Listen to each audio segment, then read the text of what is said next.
Clean చేయి, మళ్ళీ clean చేయి.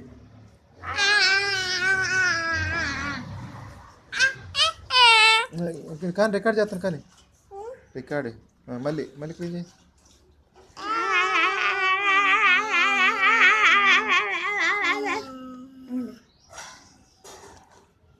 ఫ్లాష్ ఏమంటే ఫ్లాష్ వచ్చింది. ఫ్లాష్ వస్తుంది కాబట్టి చేతి పెట్టి ఫింగర్ పెట్టి క్లీన్ చేయి. ఇయ్యని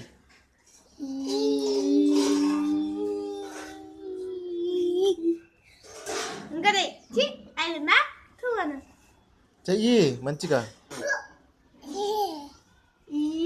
మళ్ళీ ఓ వాటర్ క్లీన్ చేసుకోవా? అప్పుడే తింటున్నావు. జగ్గులో వాటర్ తీసుకోవాలా? వద్దు, లోపలికి వెళ్ళి క్లీన్ చేసుకోవాలి. ఇక్కడ తీసుకో. చలో.